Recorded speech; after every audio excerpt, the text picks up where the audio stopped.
Did you know that in Ecuador you can eat a lunch for $3? I want to add on to that with a personal story of mine.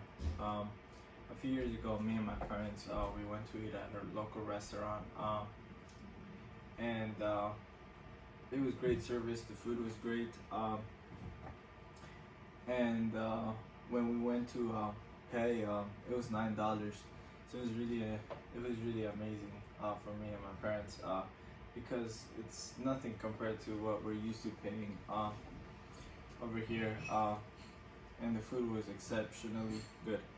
Um, to start off, I will be talking about Ecuador's food culture, and according to the article First Week in Ecuadorian Food by Tabito Ado, it states it's unique. It's unique because, first of all, I will be talking about the coast and how it's mostly seafood. The Andes, which is colder climate, so it's mostly soups, but they have the traditional dishes too. And the Amazon, which they try to make their food out of the natural resources due to their lacking resources to try to make their own food. And it's unique because if you go to the coast, the flavor that the seafood has, you wouldn't be able to have the same flavor if you were to go to eat seafood in the Andes. So that's why it's unique, Ecuador's food culture. First of all, I'll be talking about the coast. In the coast, some of the famous dishes or popular dishes that you would find would be ceviche, which is shrimp soup with onions and tomato and a little bit of lemon juice. Also similar to that would be the encebollado, which is basically also a soup, but it's just with fish and a little bit of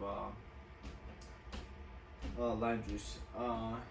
And something really interesting from the Ecuador, from the coast, is green plantain dumplings.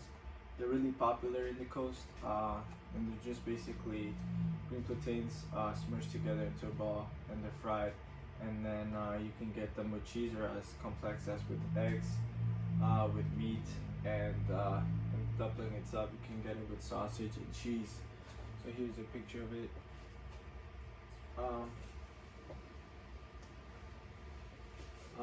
It's the green plantain dumpling itself. Secondly, I will be talking about the Andes. The Andes is a little bit different. It's mostly soups over there, and particularly I will be talking about squash potato soup. Its consistency is a little bit different from different soups due to the potato. Potato has a different flavor.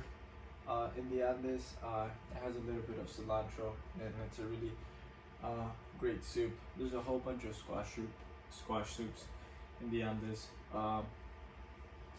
and it's really interesting. According to Culinary Adventures in Ecuador by Manu Sheva, it states that it's the Andes. They try to make their the best they can from their soups. So they will always try to make the best flavors out of their soups to make the best soups. And lastly, I'll be talking about the Amazon. The Amazon, some of the really interesting places from the Amazon is the mojito itself. According to the article Eating in Ecuador by Berfoli Kimberly, it states that in Ecuador they just try to make the best they can, depending on where you are. Try to make the best out of their dishes. So, like I was talking about the mojito in the Amazon, it's fresh. It's something different that you wouldn't be able to find anywhere else in Ecuador. And what the mojito is, it's basically it's a fish that's wrapped up in banana leaf and cooked under a fire. So the taste is gonna be fresh, and it's something that you wouldn't usually find anywhere else. And you can add cassava to that, and also um, little pancake potato pancakes, which I will show you right now. These are the potato pancakes that are famous in the Amazon.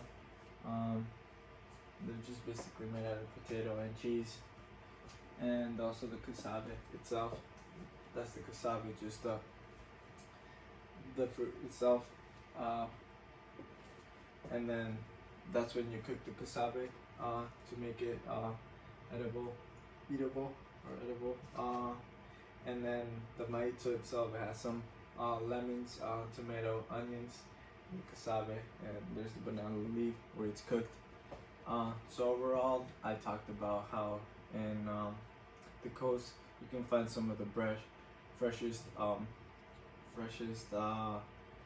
seafood, and on this you can find some really interesting soups and best tasting soups. And in the Amazon you can find some really interesting dishes that you would be able to try anywhere else. And I want to go back to how I talked about the $3 lunch in Ecuador. Depending on where you are, you can go to the coast and get a $3 lunch. I have some of the best seafood you had ever had, or you can go to the Amazon and try a plate that you had never tried before, and you can eat for $3. So that's something I really wanted to point out.